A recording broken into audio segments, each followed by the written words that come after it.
Welcome, ladies and gentlemen, and everyone that can hear the sound of my voice to this week's edition of the Petty and Ill-Informed Podcast, where we venture our petty and ill-informed opinions about a variety of topics. Joining me, as always, we have Nikki. Nikki, how are you? I'm doing great. How are you? I'm Zippy. Phil, welcome Yay. back. How are you? Hello, Hattie. Hi there. And Tom, what's going on, man? Yep, all's good. All is well. I've got plenty of things I wanted to chat about tonight. And plenty of things. Don't touch that dial, ladies and gentlemen. Tonight's going to be a sizzler. Well, we hope so. All right, so what's going on? How was your week? Oh, just been really good. Been a pretty solid week at work. Getting the most out of the kids by and large. And, things are pretty settled. Things are in a steady groove at work. I've got to spin a lot of plates. But my job as a special needs teacher continues to be something where I feel I'm getting more right than wrong. And, it's steady. And, I value and appreciate a lot of people. I feel valued and appreciated enough myself. So all's well. But in the last 2 days, I've done more exercise on 2 straight days than I think I've ever done. Because I rode my bike to school and back, which was 13 miles each way. And today I went on a massive ride with a couple of friends of mine. Went from won't mean anything to anyone unless you bring it up on a map, but went from Canterbury up to Whitstable, where I live, and then went across to... Oh, fucking hell, Tom. What? Why do you have to continually dox yourself? Well, I've only said the bloody name of this town. I mean, that's like... vague and general enough. Now you got 3 people online that know it. Yeah. No. And that means something to me. Anyway. I know that is a significant distance. Well, we went across to Ramsgate. It was about 27 miles, I think, all in. Had a lovely lunch and got the train back home and chilled the rest of the evening. My son Dan got the naughty one, as you like to call him, Richard. He got really fed up with all the salads we've been giving him all week, and he went. And I said, "Okay, Saturday night, I'm going to do you a massive, great steak and chips," and I did. So you'll be pleased, Richard, that I, am not so militant that I won't give my son a massive, great, juicy, rare steak when he asks. It depends. Was it tofu? No. Tofu. And I don't think I've ever referred to him as the naughty one. I've referred to your kids as the good one and the bad one. That's what I meant. Anyway, I had an interesting one last week. I was going just last Sunday, so 6 days ago. I took his brother Reese into town, and I think I took him on his bike, and we had a great time. But then something lovely happened. Just as we were walking on the front, I saw a lad that I used to teach selling oysters, and got himself a decent job. He's found his niche, it seems. And so I asked him about it. You taught him to sell oysters? Well, no, I taught him when he was in elementary school, primary school. Why were you teaching elementary school students to sell oysters? I wasn't teaching him to sell that. That's just what he does as a job now. Oh, I see. Yeah. I taught him maths and English. I taught him reading and writing and stuff. And anyway, he was doing really well for himself. He was really chirpy, really friendly. He had long hair, and he really looked the part. It was great. And he offered me an oyster for free. He talks to me about farming them and going out on the tractors and things, and then he offered me one for free. And I said, "Oh, that's really kind of you, but as it happens, I'm vegan, so I can't." And yes, I've managed to squeeze that into conversation, but it's relevant, goddammit. Yeah, I mean, if it was your funeral, you'd have to get out your coffin to tell someone who didn't know you were a vegan. But he didn't, and I had to tell him to explain why I was declining his very kind and polite offer. All right. So, but then he said, actually, there's some vegans who do eat these because they've got no nervous system. They feel no pain. They're almost plants. And he said they're basically plants. The way that they grow and stuff, just on these oyster beds that they put out for them. And I said, well, I'll say no now. I'll look into that. I'll say no now, but I will go and have a look. And I did. I went home and I had a look. And sure enough, yeah, is a group of people who are vegan in every way except for mollusks. And they will let themselves eat. Yeah, like pescatarians. Like, and I can 100% be a pescatarian. Yeah, mollusks I hate one step up from a mushroom, so it's not that. So is this just flagrant hypocrisy, Richard? Yeah. I hate pescatarians for the reason that not a single one of them has ever been able to explain to me why a fish's life is worth less than anything else on the planet. I'm like, just eat meat, like reptiles have proven to have less of brain activity than as fish. They're very simple animals, but you won't eat crocodile because it's animal suffering. Just eat animals,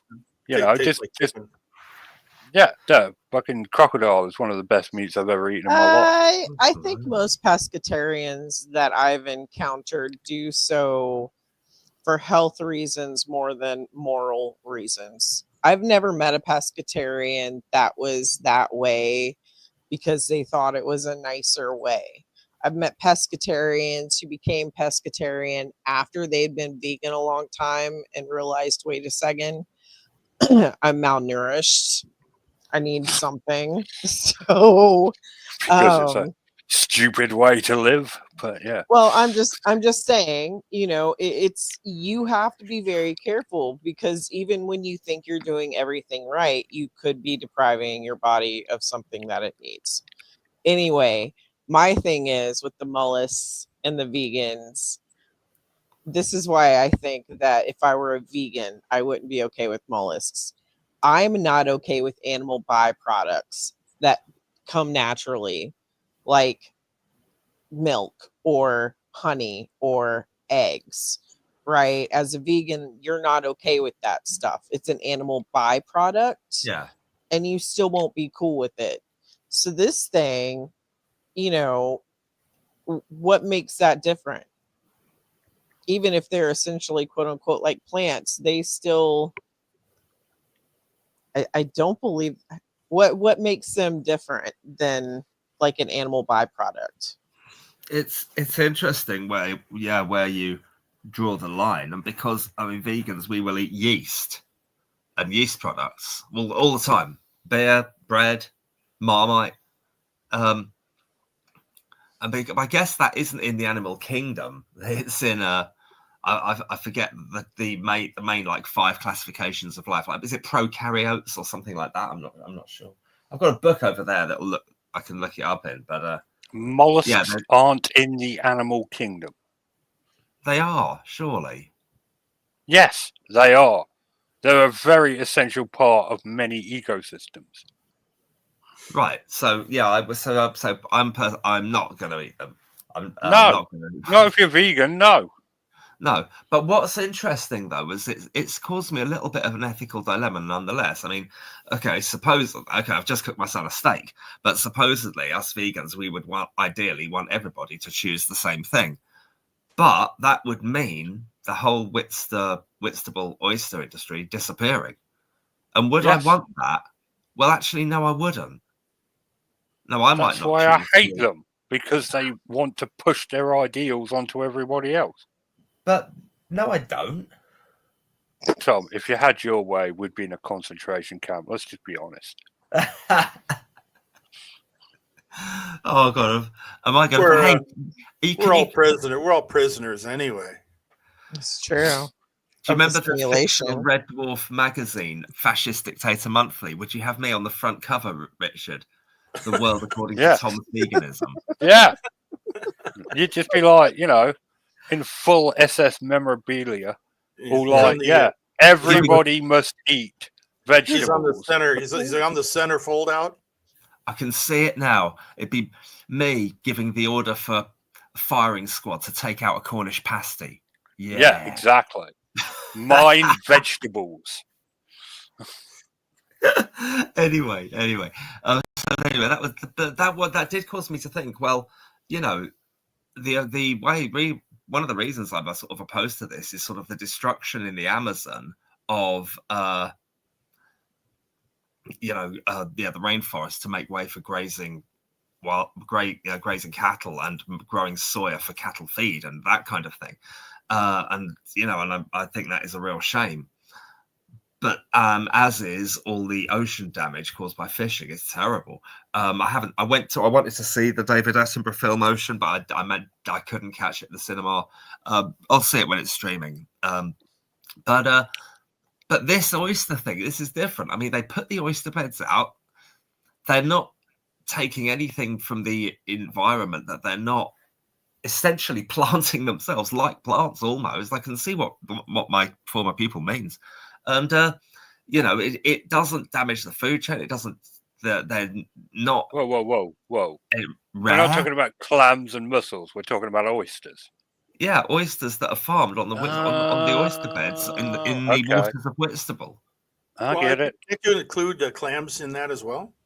No, it doesn't really. It's just oysters. It's what my town is famous for. Yeah, so veganism doesn't draw the line at aphrodisiacs. Yeah, I'm just saying, the harm here is like almost none.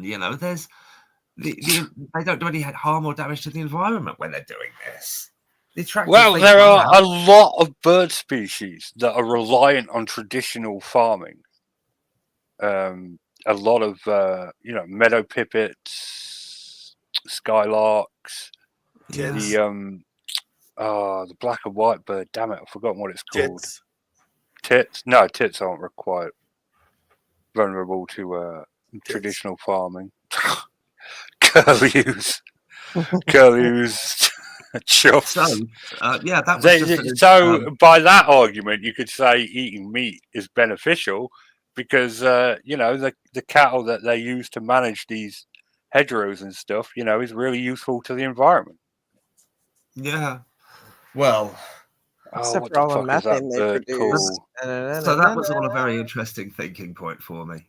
That in an ideal world, in my ideal world, the oyster beds would still be there and they'd still be farmed. It would still be the heart of Whitstable's economy. Yeah. So I would not have anybody not eat oysters. When my sister-in-law and her husband come over from France in a little while, I'll happily take them to the places that sell the best oysters for sure. Yeah. So anyway, interesting one for me that was. So the other thing I was going to talk about was the film Heretic, because I watched that and I found it so compelling that I watched it again, or watched most of it again a couple of days later. Richard and Nikki, you've seen it? Yes. I'm just obsessed right now. 1 second. Lapwing. That's what it's called. The black and white Lapwing. Okay, that's the other bird that's really dependent on traditional farming. Well, sorry, continue. Okay. What? Nothing. And crows like crows like corn and things like that. Mm. So would either of you like to talk about Heretic? Yeah, go for it. Sorry, the bird thing annoyed me. Sure. Well, I'll start then. It's the case, but the premise of the film is that these two Mormons are out canvassing, trying to get new members, and Hugh Grant's character has expressed at some point a desire to learn more about Mormonism. So he knows that they're going to knock on his door eventually, and they do, and they come in, and then there's this. He talks to them extensively about sort of the problems he has with their faith, yet still manages to maintain enough of their interest that they don't go anywhere. But then it gradually becomes more and more sinister, and you realize that something really is wrong. and then it turns in event. It does turn into a fair amount of bloody carnage as towards the end of the film. But what was so interesting was we're trying to make sense of the ending, really. But then I don't know, are we going to give up? Can't do that without dropping a load of spoilers. Yeah, spoiler alert, spoiler alert, spoiler alert. You've been warned. Okay, go. Oh, well, what ostensibly happened is one of the girls died, but then sort of almost miraculously came back to life just for a moment, enough to impale Hugh Grant's head with a spiky club, and the other one got away. And then this butterfly lands on her, which is a very surreal reference to earlier in the film when the girl that's died, the one that clubbed Hugh Grant and then finally gave up the ghost, she earlier said in the film that when she died, she'd love to be a butterfly floating around and wishing blessings upon people or something like that. And so you wonder what is fantasy and what is real. And there's a very curious bit in the film towards the end when this girl's trying to get away, but she's caught in a loop. I mean, every door that she opens and things, she just gets stuck in this loop. And then in one of the rooms, there's a model of the house.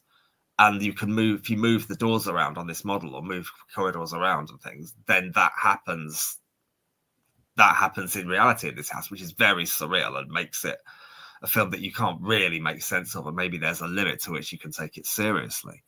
But nonetheless, it just sort of left that dilemma. Well, actually, what happened actually, that both girls were killed. And this is them in their sort of heaven, imagining that they're not dead, or something. I don't know, but very confusing. Mormons have a heaven.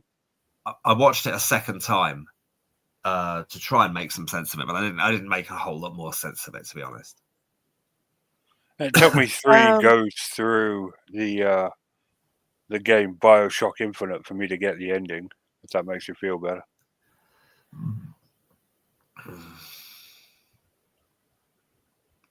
But sorry. Go ahead. No, go ahead. All right, well, just so we're all clear, the whole Mormon religion is a fantasy. The Church of Latter-day Saints was founded by Joseph Smith, a known con man who read golden plates only he could see in a top hat. So, the whole religion is a load of bollocks. But he used to be a dowser before he came up with the idea for the church. He was on the East Coast doing what was known as dowsing. Farmers and so forth would pay him and his father, that he worked with at the time, to douse for water and to create rain by use of these magic rocks. True story. Yeah, no, I believe so it. He was a con man since he was a youngin'. That being said, even though the entire Mormon religion is a load of crap, I've never really met a Mormon I didn't get along with. So, yeah, they don't push it on you. They don't push it on you. There's a reason. Yeah, there's a reason why. I mean, it's the entire part of their religion. They're just honestly under so much pressure to be perfect. The women, the men, they're under a serious amount of pressure to make sure that they are portraying their religion the proper way at all times. They have one of those religions where people can, will, and are often celebrated for telling on one another. Yeah, the only thing is that everything is relative. I mean, we're all human, and it's the same with Mormons. Actually, absolutely. Regardless of the doctrines, I mean, they're still going to do basically what they want to do within reason. I have a lifelong friend who is Mormon. He grew up Mormon, but he's never preached to me about it. And he doesn't really conspire. He doesn't really abide by the Mormon religion rules anymore. Right. And there are so many different, just like like Christianity, there are so many different quote unquote like sects of it, you know, right. Because you've got FLDS who does heinous stuff, and then the rest of the Mhm. Mormon, you know, churches have nowhere close to the amount of you know, call outs. Yeah. So The yeah, Mor- it is. yeah, It's the 100%. Mormon religion was basically a blueprint for Scientology. Aye. So I mean, given the choice, I'd rather chill with Mormons than Christians. I'm just going to be honest. Unless it was Ruby Frankie, then probably not. Yeah. Well, it's a So- matter of taste, isn't it? yeah. So I read the ends of it just now on Wikipedia, and the way that it describes the end of it made me realize basically kind of like I didn't link the things together. So essentially what it is she realizes that all religion essentially is control. And Yes. so even when she escapes, that butterfly on her hand is essentially questioning, like, if she goes back, has she escaped it at all? Or is she just running from one cage to another? Oh, I see. It took me reading because I was like, I had to remind myself of what the ending was. So I grabbed down there, and once it did, I was like, oh, because I didn't link that together. I thought it was a good enough film. I try not to look too deep into films anymore because you end up reading shit that wasn't meant to be. No, this one compels you to. And Nikki, I think you're onto something here. So is that now, what is it that gives you the hint that if she goes back to the being Mormon, she's actually just going back to more and more control? What gives you the hint in the ending that that's what's really going on? The butterfly is a symbol, like it's more symbolic than anything, because like that chip, quote unquote, she pulled out of her arm was an Explanon device. So it wasn't actually a chip, you know? Yeah. So like it just makes sense to me. I don't know. It just the Wikipedia didn't say that, but after reading it, I was like, that makes sense to me, because she's also kind of dealing with this cognitive dissonance. Yeah. So it's a want to grasp onto or still have that thing that you know isn't right, or, you know, I don't know. That's just what I got from it. You know what? I'm going to have to when I watched it the second time, I didn't watch the butterfly quote a second time because it happens quite early. I think it happens when they're walking down the steps, when they're just setting out to go and try and evangelize people and convert them and so on and so forth. But they are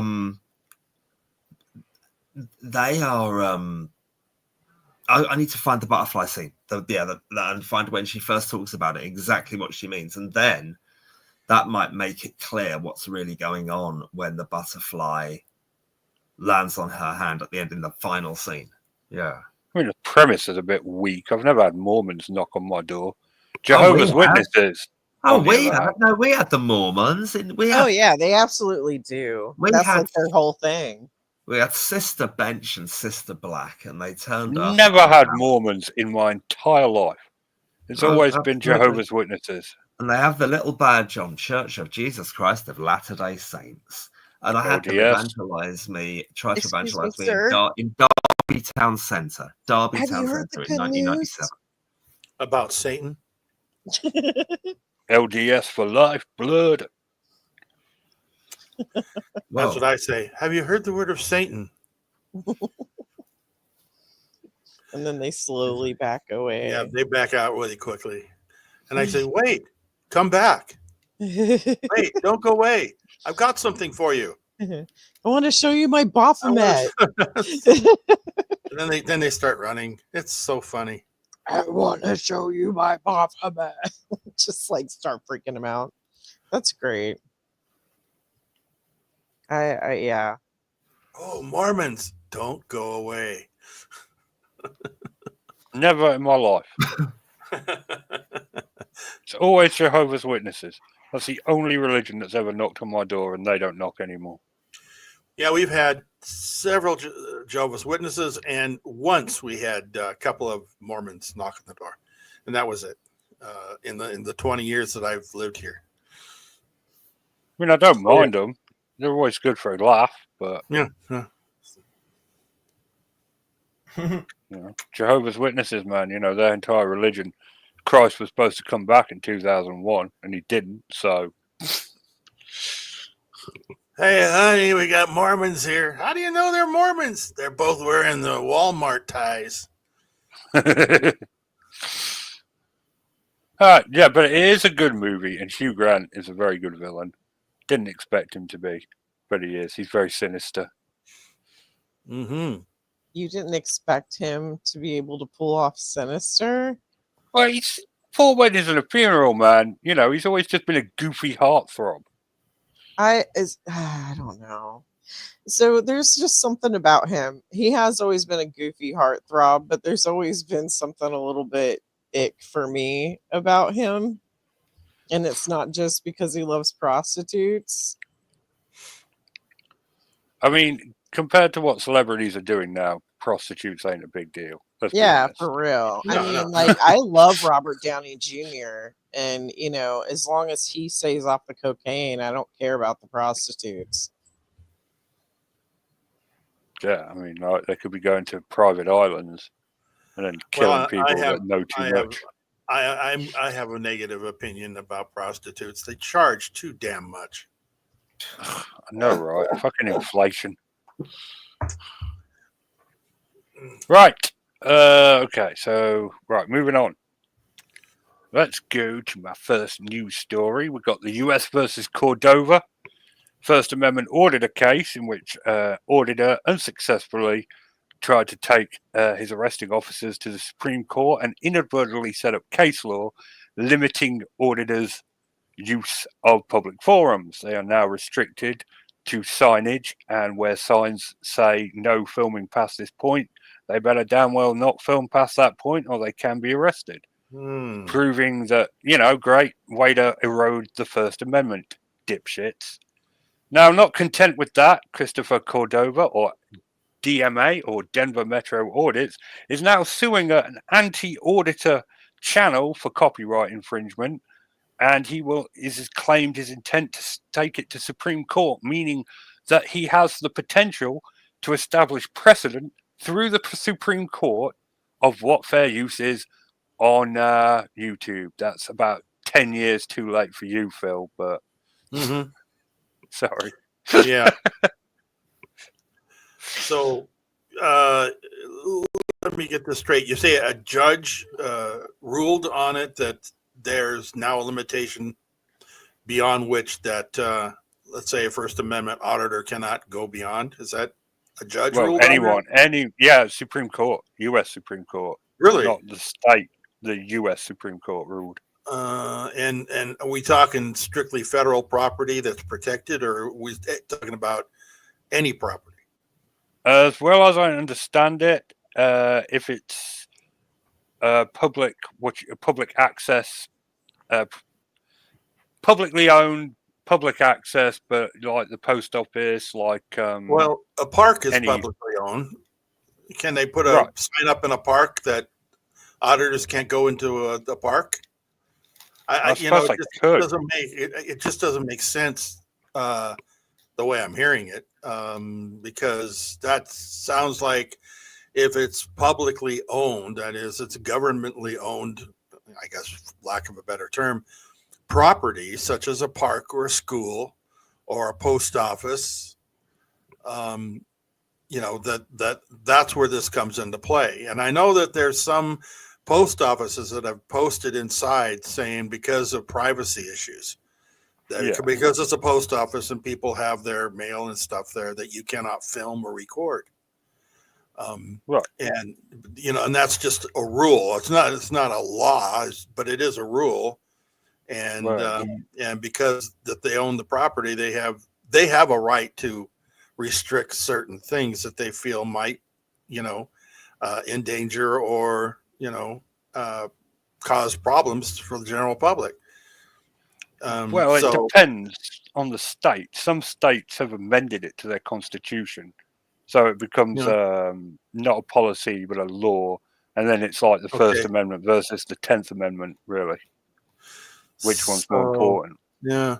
So but I don't know if I like that ruling. Let me just put it that way. It sounds like it's complete erosion of the First Amendment. It sounds like it's too open-ended, and it is like a catch-all for anyone that has any kind of a thought that goes against the norm. Can't express themselves in any way, shape, or form. That is against the First Amendment. So, I mean, if it's the way you say it is, that's bullshit. It's it's an anti-auditor law, and lots of anti-auditor laws, in my opinion, are somewhat unconstitutional. It's just like blue laws. The states enacted their own blue laws, like you can't have a liquor store open on Sunday because it's the Sabbath. And it's a law. I mean, the states have it actually on the books as a law that you can't have a liquor store open on Sunday, or a bar open on Sunday. If it's amended to the state's constitution, again, it's a 10th Amendment issue. So what are you going to do? But but no, that's a good point. I'd say. I mean, I said this like 4 or 5 years ago when the auditors were starting to get popular, that all they were going to do was damage the First Amendment. And we've seen it time and time again that is all they're doing. Yeah. And it's like the Bigfoot hoaxers that we used to see. They're just a bunch of selfish, overworked, unemployable losers going around and spoiling it for everyone. And it just pisses me off. I don't like it. Yeah. So the thing is, you can't level on some legal restrictions on everything. I mean, it's like what's in style, in vogue one day, may not be in vogue the next. So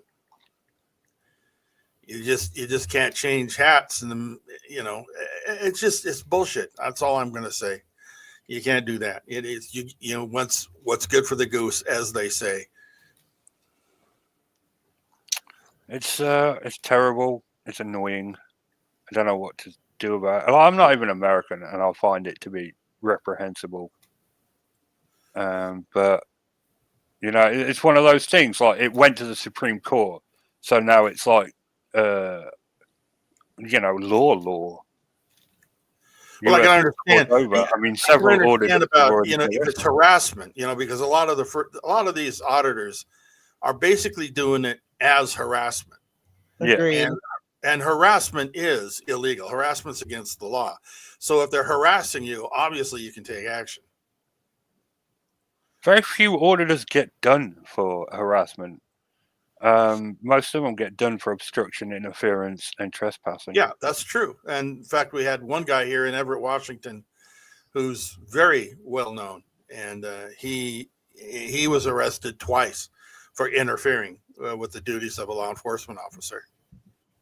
Yeah, that's the auditor trifecta usually.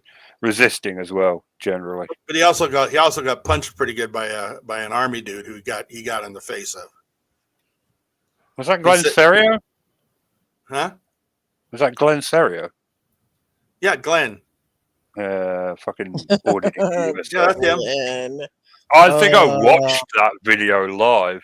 Yeah, it's like we had people. I think I watched it with you, right? Driving all over Everett looking for this guy. Yeah, he pissed a lot of people off, but he wasn't even like pretending to be an auditor. He was just a fat asshole just getting in people's faces for no reason other than to annoy them. Yeah, well, I mean, he was doing the same thing the auditors do. Like, why can't I do this? Why can't you let me do this? Or why are you here? And all this kind of shit. And why are you doing this? Yeah. And I mean, it was basically he was asking all the questions that an auditor would ask normally to piss people off. And I don't like them. They just wind me up so much. Yeah. It's just so obvious what they're doing, and then they just cry victim when they get called out, and I really want to kick the shit out of some of them. Yeah. Well, a lot of people were looking for Glenn. Let me put it that way. Yeah, you're just drawing attention to yourself and not in a good way, There are people walking around with cameras, putting it in Glenn's face. Hey, you like this? You like this? Hey, where are you going? What can I do? Oh yeah, he's really camera shy when it's done on him. Oh yeah. It's good stuff. Good stuff. Yes, Gabby. I think we watched the one where he got his car towed on this show. Yeah. Oh yeah. Oh yeah. Great. That was absolutely. That was just like the dictionary definition of fuck around and find out. That was. Right. Yeah. But yes, that is the anti-auditor information this week. We're moving on to Gloucestershire in the good old UK, where the annual cheese-loving daredevils competition ended in disaster. We had some really, I don't know if you remember, Tom, but like the first 8 weeks of spring, it was just pure unadulterated sunshine. 8 or 9 weeks, we didn't have any rain at all. Well, that made a very hard hill. Do you know about this competition? Yes, I do. Yeah. The cheese rolling competition thing, it's nuts. So the hill was really hard and dried out when they did it in the middle of May. There were a lot of injuries. Basically, someone throws a big 8-pound wheel of double Gloucestershire cheese down the hill, and everybody runs around to catch it. Yeah. It's not even the dumbest British competition I know about. I know in Shropshire there's a competition where people stuff hay into shin guards and kick each other in the shins until they give up. I'm like, why would you do that? But yeah, it was a bad year for the Gloucestershire cheese race. Lots of people got hurt. Oh no. Yeah. I still wonder. And a German won it, which was even worse. So. And a German I saw this won clip it on BBC News. I hear the crop of crop circles are quite good this year over there. I heard y'all had some great crop circles over there with sacred geometry in it. No. It's funny that one of my videos recently, it was like the very first crop circle of the year, right? And I got a high quality photo of it, and somebody had a short video. Look at this, very blah blah blah. And I had to show them why it's fake. I show them how to detect it was fake, and it was the ley lines from that's caused by the flat boards that they use, and you can actually see the ley lines. And how to determine it's fake? If it's a crop circle, it's fake. That's just that's the end of it. Yeah. Why would aliens come from space just to draw weird fucking signs in crops? Yeah. I still have yet to go visit the Barge Inn, but that's Crop Circle Central, I guess. Have you been to the Barge Inn? I haven't personally, no. No, you need to go. You need to. Yeah, no, me neither.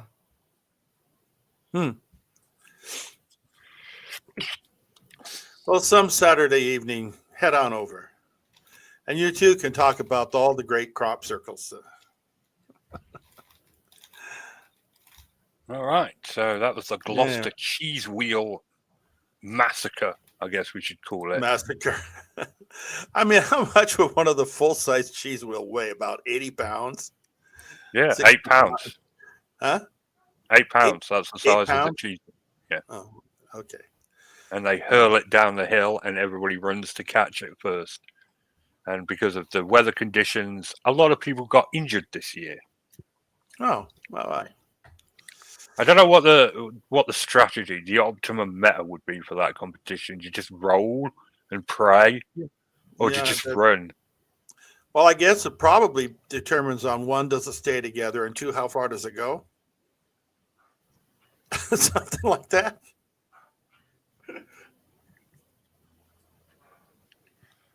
Yes. Just like, I don't know. It stays together. It's a well-made block of cheese. It's double Gloucester, man. Oh, Ever had okay. All right. double Gloucester? You No. could cement your house with double Gloucester. It's a solid cheese. It's pretty delicious. It was. I like it. Why don't we let me try and find that BBC News clip, and you can show people the chaos. It goes, yeah, that really was something. Well, Tom searches for that. We shall. We've got other news stories to discuss. Yes, go. All right. So, Nikki, obviously you're from Tennessee. Nah. Nah, blood. I'm not. Nah, fam. Not me. Yeah, I am. But apparently someone in Tennessee thought a zebra would make a good pet. And Ed the zebra escaped from captivity a week ago, Saturday, the 7th. And it successfully evaded capture for 7 whole days. Never been to Tennessee.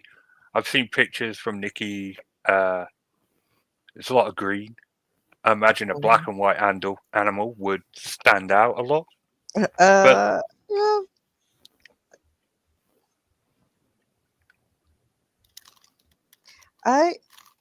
But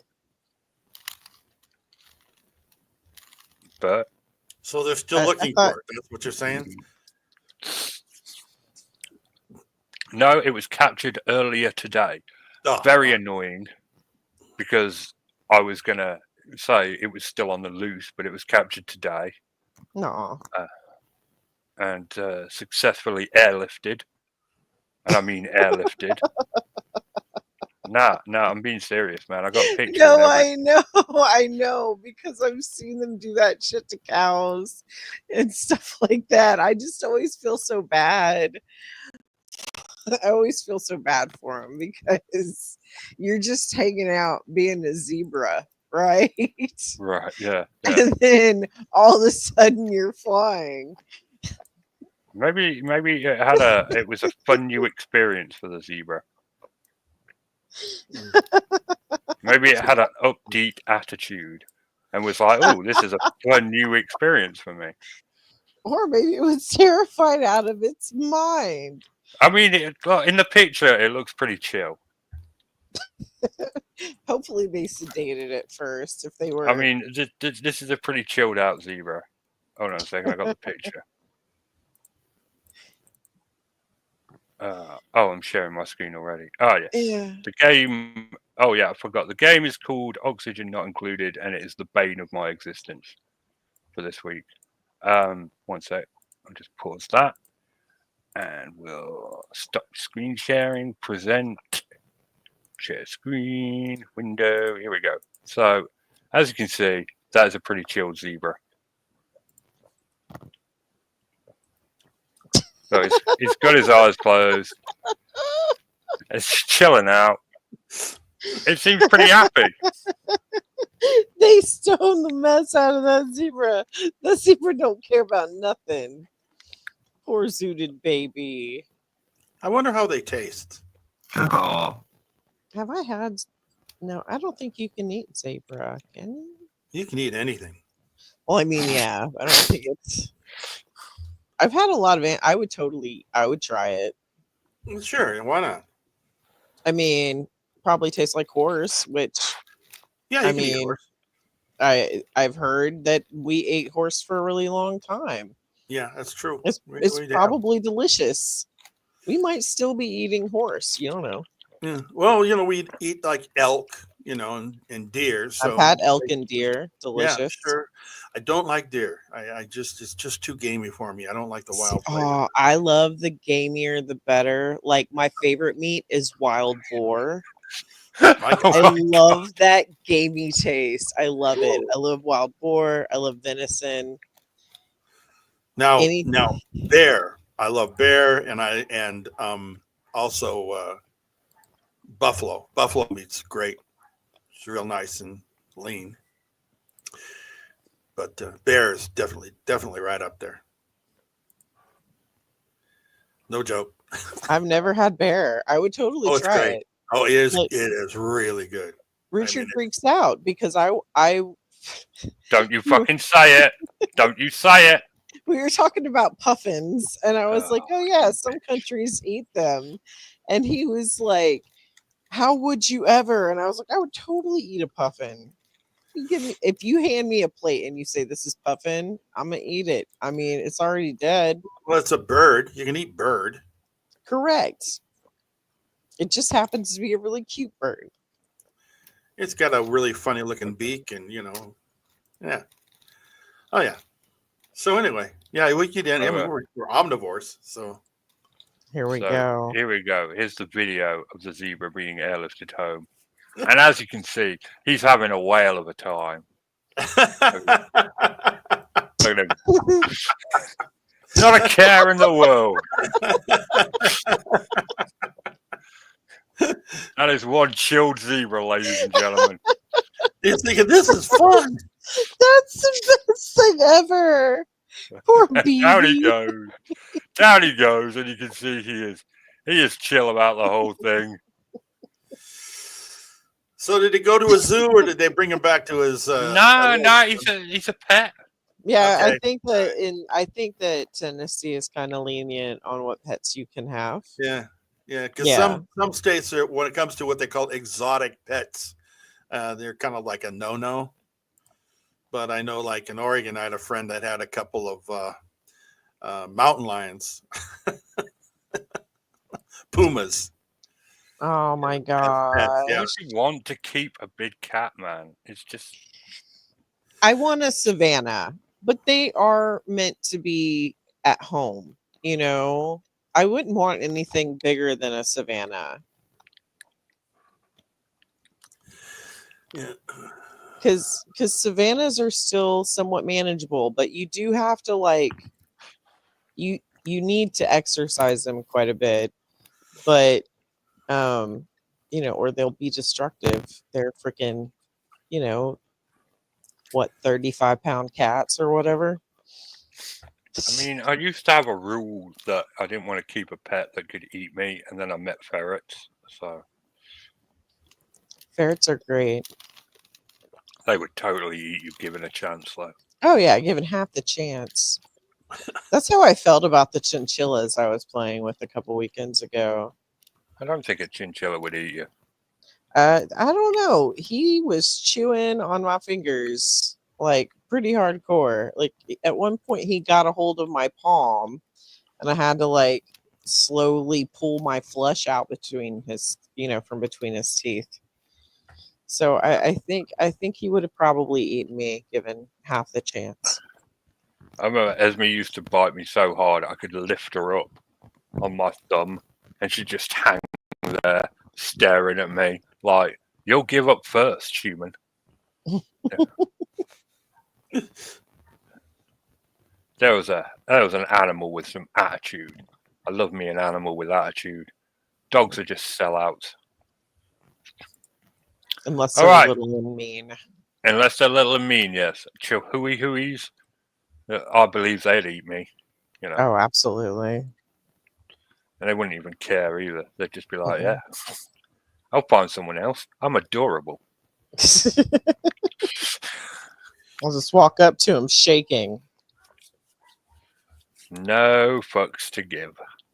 All right, so we have one last news story. Leicestershire, the county in which I was born and raised, have undertaken the hazel dormouse reintroduction program. We have 2 species of dormouse in the UK, one of which is native, which is the hazel dormouse, and one of which is an invasive species, the edible dormouse. And the hazel dormouse, like all our native species, cannot compete with the invasive. The red squirrels have been reduced to Ireland and Scotland because of the invasive American grey squirrels. I'd say just introduce American red squirrels, and that's half. We'll have red squirrels back. They're used to each other, and you don't mess with red squirrels in America. Those things are psychotic. Yeah, that's true. They can be, yeah. Yeah, but here on the West Coast, we just have the friendly, cute gray squirrels. Yeah, we don't. We've just got American greys everywhere, and as they pushed the reds out, reds are confined to Scotland and Ireland. The American signal crayfish is also decimating European crayfish populations. But there's better eating on a signal crayfish, so I'm happy with that. I like me good crayfish. Yeah, they're delicious. Lobster of the river. Mm-hmm. Absolutely. And of course, like the hazel dormouse is being pushed out by the larger edible dormouse. But a reintroduction program is underway. They are being reintroduced to multiple counties in the hopes that they will take. I've only seen a hazel dormouse once in my life. They are adorable. I can't actually show you a picture because it would violate YouTube's terms and services. They're that cute.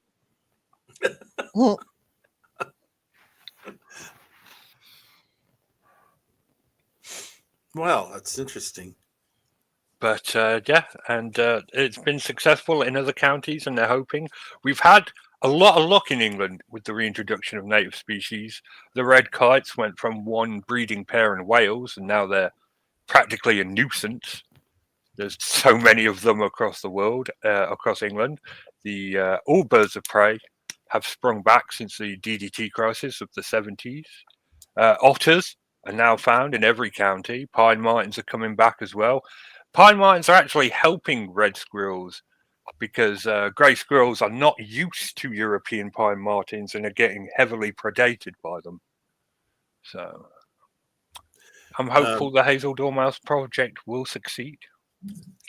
Nice. Yeah. DDT was not dangerous to squirrels or mammals of any kind. No, it wasn't. It was, in fact, if you looked up the DDT hoax, it's quite interesting. Didn't affect mammals, but it did decimate bird populations. I didn't. I have not heard that it even affected birds. It made their eggshells too weak. Oh, I see. Oh, okay. That I understand. If it's like near a nest or something. Yeah. Okay. It really it decimated the birds of prey. When I was a kid, you had to drive way out into the country to even hope to see a kestrel. And now, my back garden, we've got buzzards, kestrels, sparrowhawk. There's a sparrowhawk that lives nearby. Goshawk, once. There's white-tailed sea eagles in the area. Haven't seen one yet, but fingers crossed. And of course, ospreys nested down the road at the local nature reserve for the first time in 100 years. That was awesome. No, didn't successfully breed. They were too young, but they made an effort. So, don't actually like ospreys personally. All right, send it to me. I think I posted it in the chat here, the YouTube link.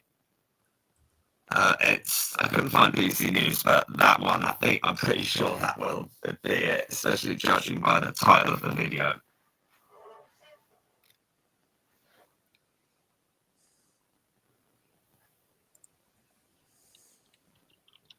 Okay, I haven't got it yet.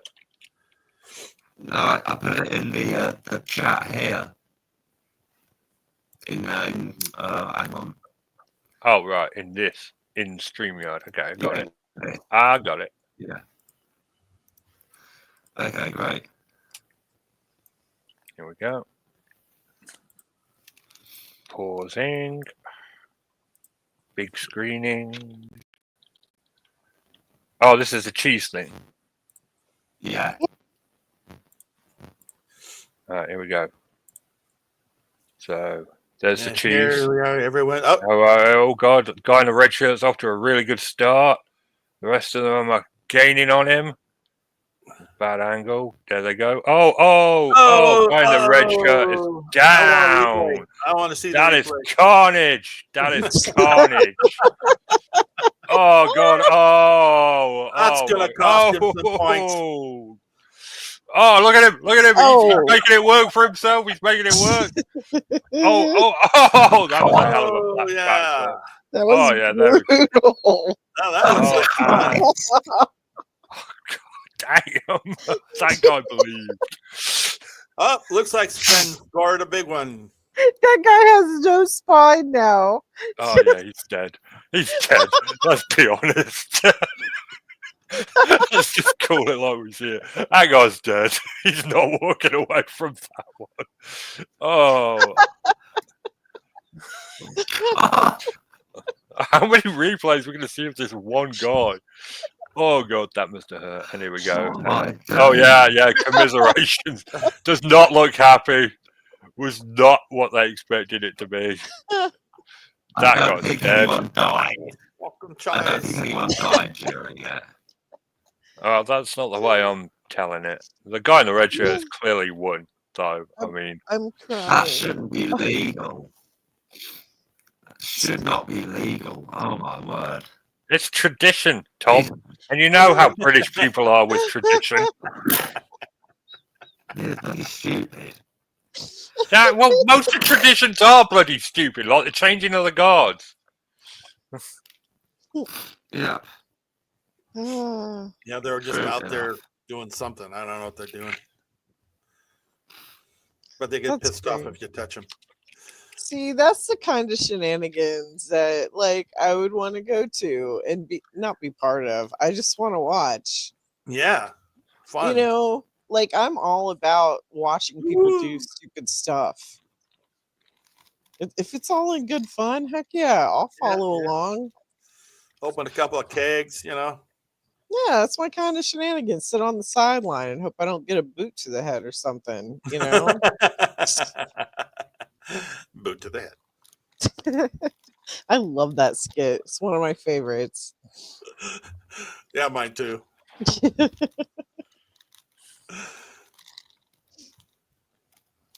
No matter if I sit down for a minute.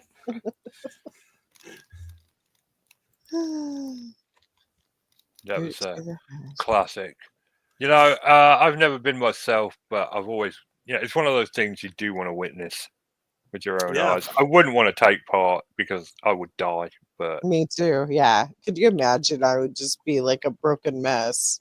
Just at the end of it, you'd just be like, carrying me home. And I'll be like, no. Well, you could do the girly thing and just kind of lay down on your side and roll. Whee! No, it's gonna have to be like I'm gonna be the zebra. They're gonna have to airlift me out of there.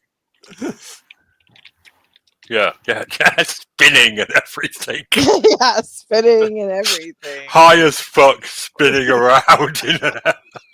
Woohoo! I would probably enjoy it way too much. Like, everything hurts, but it's kind of worth it. Oh, I've got my legs broke. Woohoo! Oh, fun games. But I would totally go and watch. Oh, Probably no, piss myself laughing. I would want to watch someone get paralyzed from the neck down or something awful like that. Oh dear. I'm genuinely amazed that it still goes ahead. It's tradition, Tom. You can't stop tradition. You can only add to it. Well, I mean, not much difference between that and motocross. I mean, come on. Yeah, come on. There's so many sports people watch that are dangerous and stupid. Maybe I can't talk. I watched American football, played it myself for years. Some of these downhill skiing, man, I mean, they just vertical drops, 500, 600 feet. Yeah, that's fun. Oh, God. I watched a video of of this free soloist that takes it to a whole new level, a guy called Marc-Andre Leclerc. And this guy is ridiculous. He doesn't plan anything. sees a rock face that's half iced over and just zips up it like it's insane. I mean, Alex Honnold, who did Free Solo, he is in disbelief at Marc-Andre Leclerc. I keep thinking they shouldn't be allowed to live through that. You know, I mean, it's just a matter of principle. Just shoot them if they survive. Well, you'll appreciate this. The problem is, he's dead by the end of the film.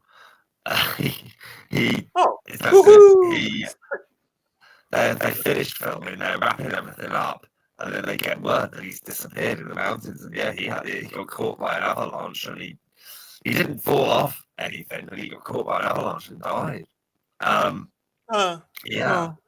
And so it's really sad.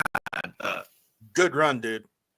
I've watched multiple. Everyone down at the bottom, avalanche over him, everything. They're holding up signs. 8.5, 9. All right. Let's settle this. Tom, what do you call a chip sandwich? A chip butty. Yeah. See, it's a chip sarnie. See, that's how you do it, Gabby. You just ask a British person what they call a chips or a sausage sandwich. That's how you start an argument between British people. A chips what? Chips or maybe Richard's wrong. Nuh-uh. It's a regional difference. Sure. I don't know if we're talking about sausages or chips. I mean, it's just sandwiches. You know, okay. you call them butties. I call them sarnies. People call them cobs, buns. It's a British thing. You know, it depends where you live. Hang on. You chose chips, which is quite an unusual one. You have to go to a fish and chip shop for that. It'd be a chip butty, but normally a sandwich would be a sarnie. Yeah, you're right. But sorry, not for anything else. You know, cheese sarnie, cheese and ham sarnie, chicken sarnie. Yeah, that's right. It's a hoagie. It's a hoagie or a sub. Or a sub. It's a sarnie. A sub has to be in French bread. Yeah, that's a hoagie. Yeah, that's a hoagie. All right. You're wrong, but okay. Wow. I think we're done. Yeah. That was a good one. I should definitely research news articles for all future shows because that was so much better. And go look at the videos and stuff too. Yeah. Watch a zebra getting spun around, high out of its head. Send the zebra down the hill after a lump of cheese. All right. That'll wrap us up for this week. We will return next week, despite the hopes of many. As always, pop over to Chris York and check out his AI Lovecraft channel. The link is in the description. That's good night from me and good night from them. Good night. Night, everybody.